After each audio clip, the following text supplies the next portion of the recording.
Today, we're bringing the plasma sword from Predator Badlands to life.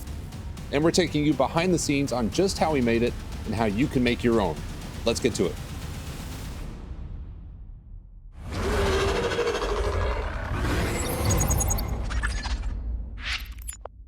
So if you haven't seen the movie Predator Badlands yet, one, you really should. What are you doing? It was really good. Right now. But there's one thing in that movie that really kind of stands out to us.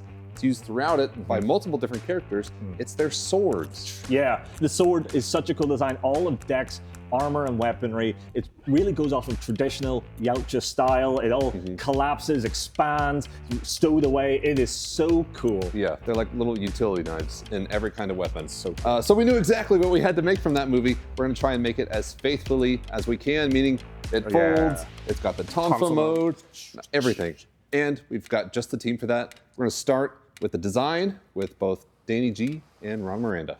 Let's go. At the beginning, it really was trying to figure out where the movements are, where the axes are. To me, it was clear what we needed to do. We needed to have what we called the baton functionality with the hilt being able to, change angle with the blade. And then we needed that opening action of the actual blade. I'm not technically savvy. I'm more of the artistic side of things. So Ron really helped build out an understanding of how should it work.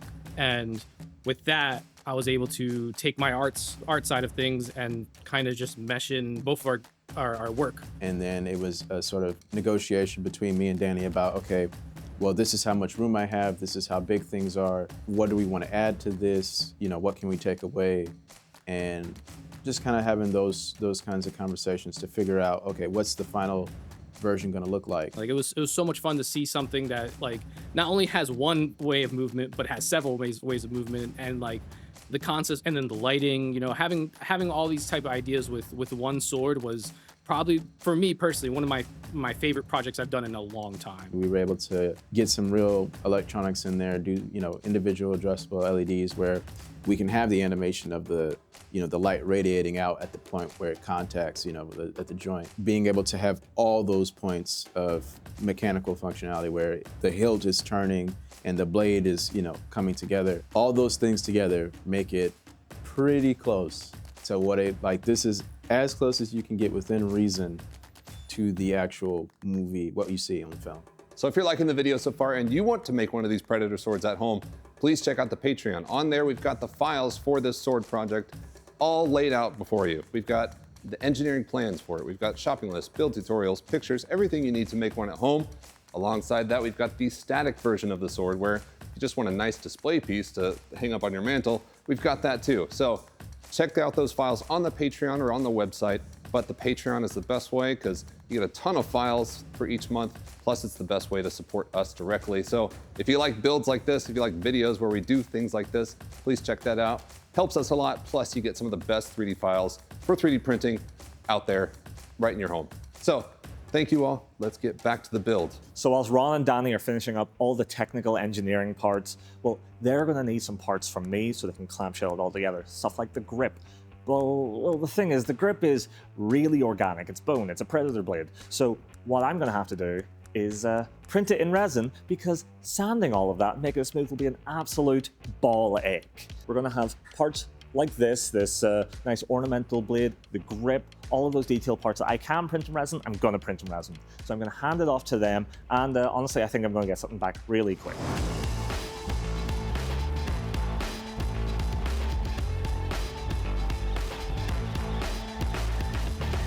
Lo and behold, 20 minutes later, big sword has appeared on my desk, and this thing is so damn cool. The engineering behind this is unbelievable. I barely understand it myself, but this alone is the coolest. Watch this. As soon as this closes, glowing LEDs pulsing with that red plasma from Deck's sword. It's so cool, and if you think that's it, nah, mate.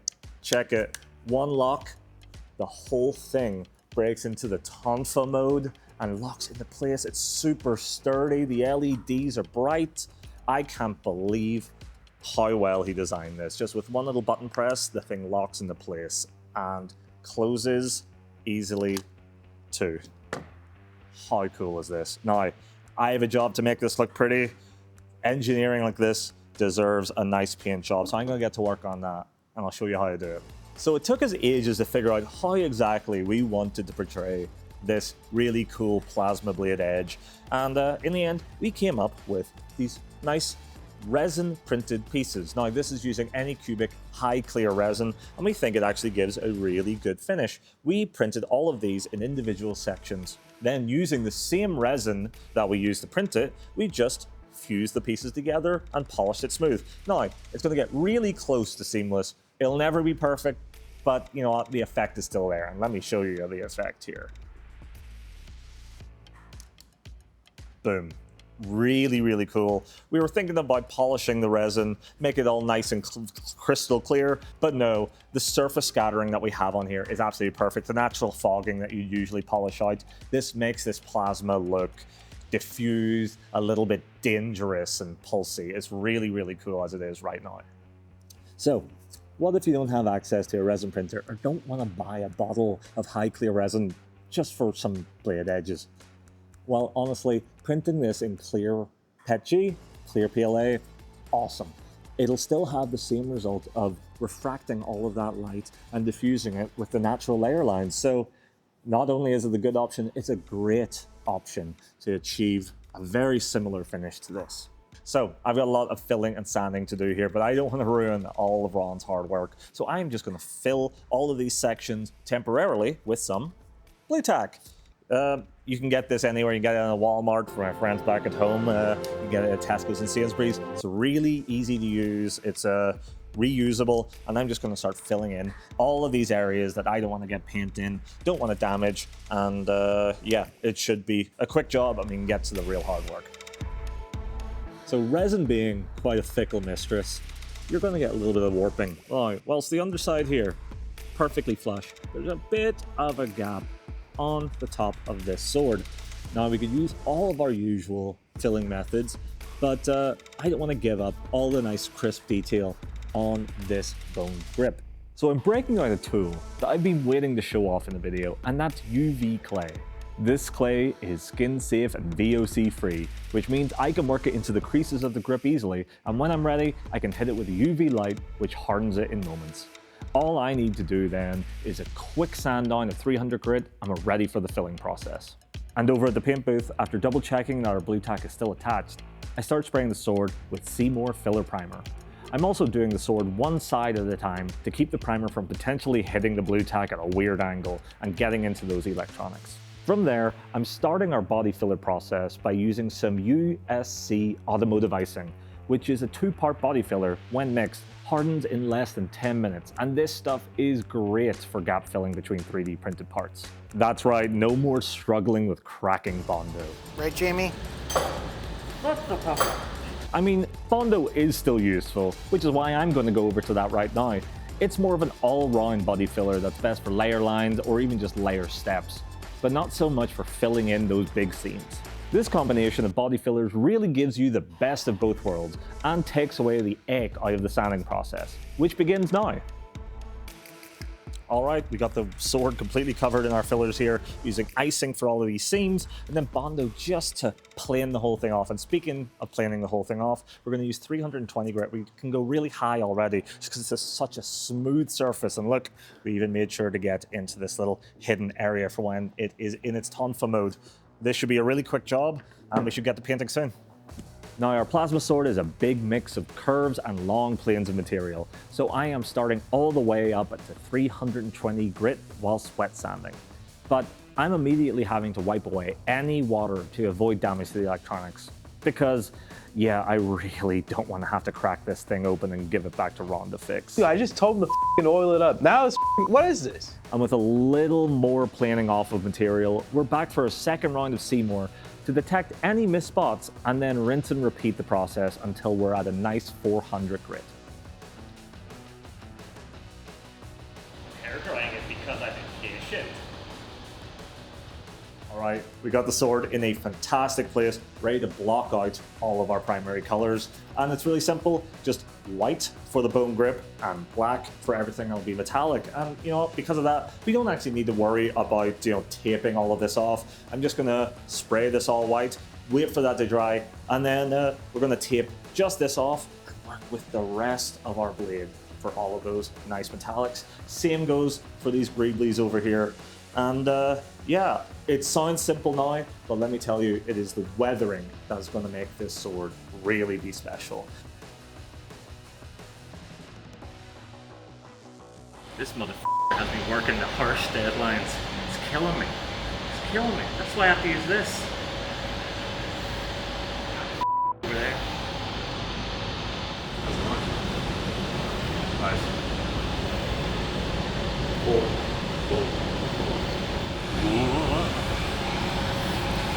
POV, you are a prop and I am busy. Clearly, I have hit the loopy stage of this build. But with the sword now dry, I'm masking off the bone grip with some plastic wrap and blue tape, heading back to the paint booth to spray black primer on the rest of the sword. Now, this next part, some people may find a little bit excessive because, you know, I am that but I'm going to be breaking out the Illumoluster. Now, this stuff is fantastic. However, it does have a price tag of, yeah. But if you want a real simple solution to accomplish a similar look, I'd really recommend checking out Duralumin from Maker Supply. Or just ignore me entirely and spray whatever metallic you want. But if you're following along with me, we're going to start with a layer of 2K clear coat, then a layer of Illumoluster, letting that all dry, followed by one last layer of 2K, which will make an extremely durable surface with an amazing luster. And here it is. Not looking too bad. The 2K applied really, really well. We've got a nice smooth surface that is now well sealed. We're not going to rub off any of this nice chrome, but you're probably noticing something. Other than me, there's something really white here that needs to be improved upon. We've got all of this bone work on the handle here and this decorative piece that goes on the back. So I'm going to bring you through how I weather this to make it look properly like bone. We're going to do it to this grip, do it to this, and then we'll attach them. What we have first is some medium brown, some light brown, dark brown, some black. To go with that, we need some water or some thinner, something like that, some brushes, some paper towel. What we're essentially doing is staining this. So we're not actually going to be really painting it traditionally. We're going to be applying washes and then getting into the recesses with darker and darker colors until we're left with a non-uniform, like, you know, ancient bone finish across of it. So first you can take any light brown, mix it with a little bit of water, and apply that with a sponge brush all over the white. This will just stain the white to give you a nice base. Into all of those recesses, you want full coverage, and you want to tap it away. You want to tap it away before it can like dry in streaks. Keep that up until you get full coverage.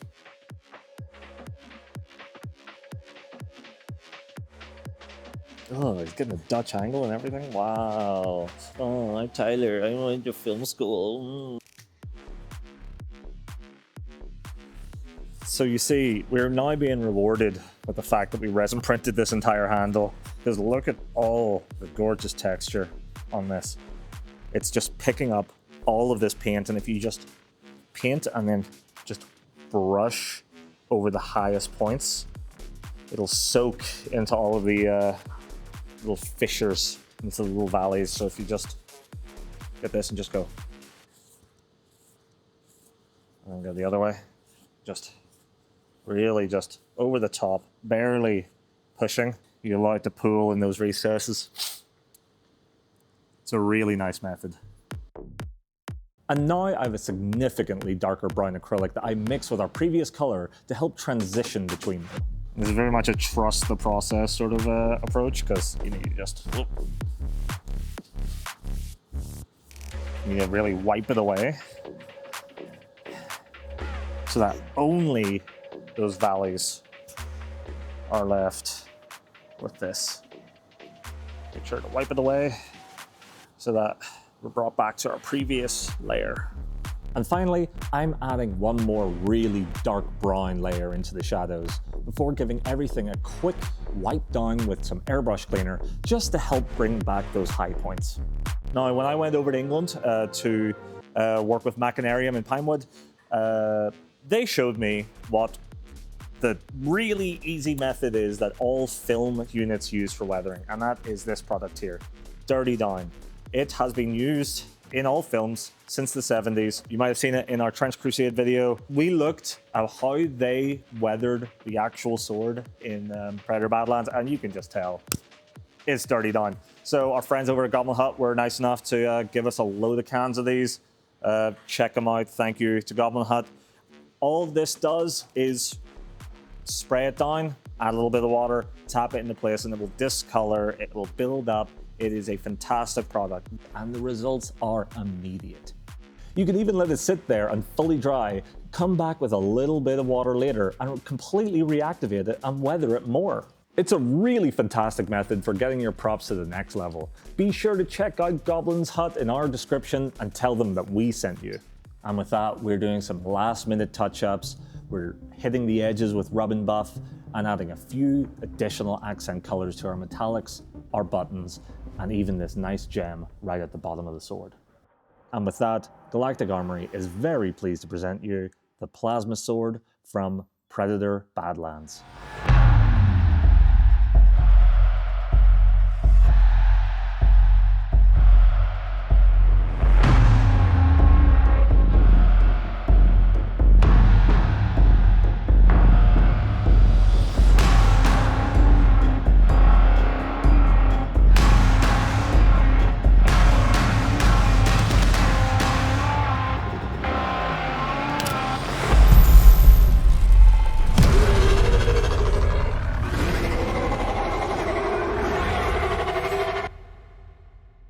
Well, thank you for watching this build. It turned out amazing. We can hardly believe that Jamie, we were able to do the entire thing. I love this thing. Check this Okay. out.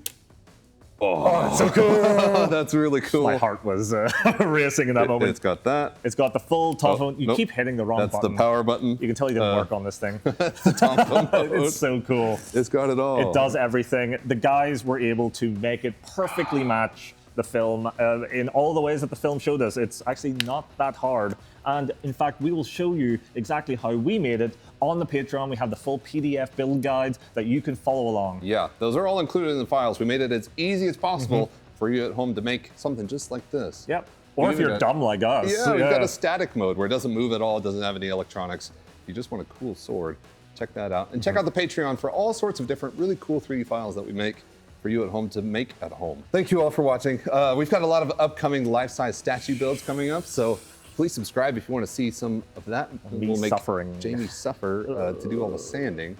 But thanks again for watching. We'll see you in the next video. We'll see you in the new year, okay? Stay galactic.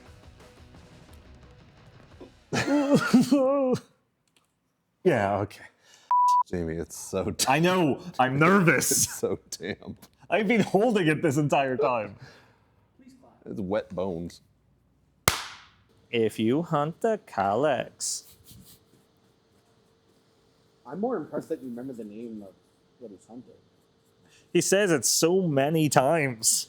He repeatedly asks if what they're fighting is the calyx. Maybe the Calyx was the friends we made along the way. Yes. That's literally the point of the story. So I was on my phone the entire time.